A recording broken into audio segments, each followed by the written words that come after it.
I pozdrav ljudi, dobrodošli u novu epizodu i danas kao što možete da vidite po naslovu ćemo da radimo jedan video koji ste možda svi čekali, a to je da li ste se nekad zapitali 99. godine kada su nas bombardovali, zašto nije i Crna Gora bila bombardovana?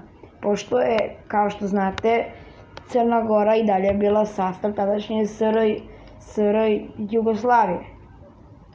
Tako da šta se ovdje dešava i zašto smo samo mi bombardovani, a Crna Gora nije? Ajmo da vidimo. Ovo je mapa tadašnje Srbije i Crne Gore. Kao što znate, mi smo bombardovani, to Novi Sad, Beograd, Pančevo, Niš, cijela Srbija gotovo. Ali Crna Gora, ali na Crnu Goru nije ni jedna jedina ovako bomba pala. I sad se jedino pitanje koje može da se postavi jeste zašto? Pa definitivno najbolje pitanje koje može da se kaže jeste zato što su jednostavno svi zaboravili. Moguće je da su svi videli nas kao agresore, pošto je većina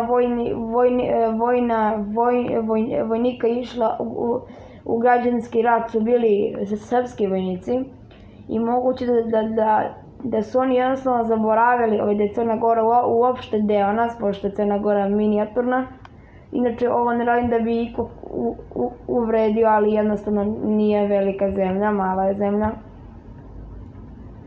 Tako da moguće jednostavno da su na to zaboravili, a i možda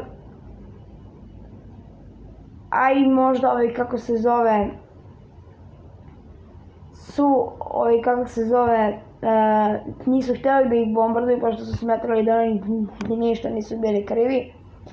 Ko da smo mi bili krivi, ali dobro, jer su se kasnije pridružili NATO-u i ja mislim čak i Europskoj uniji, Crna Gora. I tako da, verovatno su vidjeli tu kao partnera njih i nisu htjeli da ih bombarduju. To je prva stvar, to je prva teorija, a druga teorija jeste da su jednostavno zaboravili na njih. Fokusirali su se na Kosovo i na Srbiju, a samo su zaboravili na njih. Ipak treba napomenuti da smo jednostavno mi ušli u rat sa Albanijom, tako da je malo crnogorske vojske uopšte bilo uključeno. Mi smo bili glavna meta napada. Tako da verovatno su oni zaboravili na Crnu Goru i pošto su se fokusirali na Kosovo. Ali opet se tu postavlja pitanje, kako se niko nije setio da bombarduje Crnu Goru, a sa njom su u ratu? Pa to već ne znam. Ne može niko tako da zaboravi odjednom. Tako da to možemo odmah da isključimo. Sigurno nisu zaboravili. Nego verovatno je postojao neki dogovor između Crne Gore i Amerike, pošto je posle, kad je Crna Gora postala nezavisna, je ušla u NATO. Tako da, moguće da je postojao neki deal, da ja to tako nazovem, između Amerike, NATO-a i Crne Gore. Znači, gdje su oni jednostavno rekli, vas nećemo da bombardujemo, ali vi da se pobunite i da napravite nešto.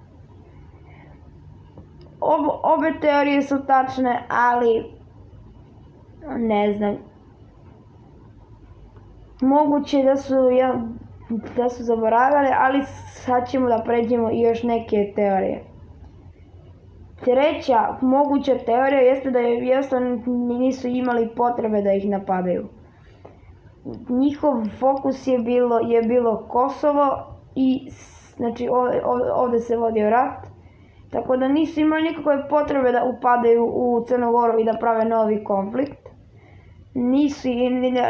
Tako da jednostavno ih je mrzelo.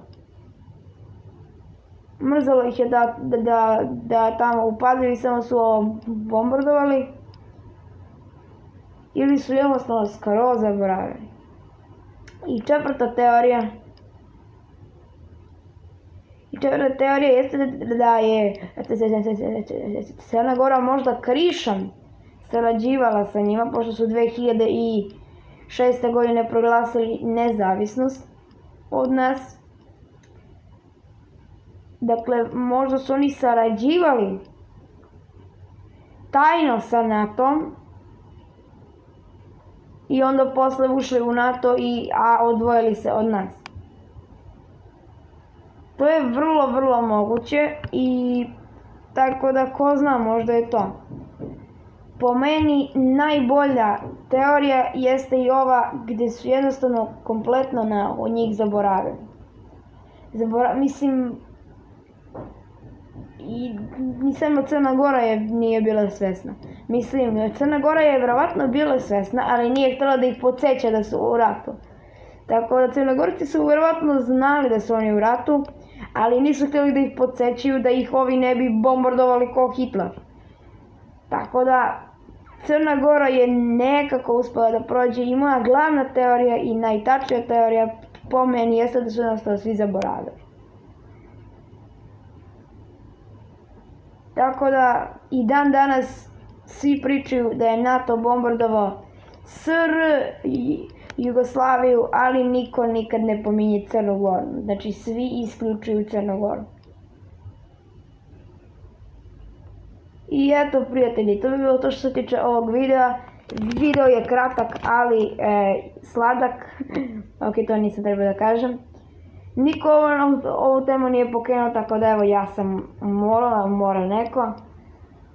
Ako vam se sviđa klip, ostavite like, share i subscribe. Biće još klipova nego sam vas zaboravio da uopšte ovaj kanal postoji. Vidimo se u sljedećoj epizodi, a do tada pozdrav!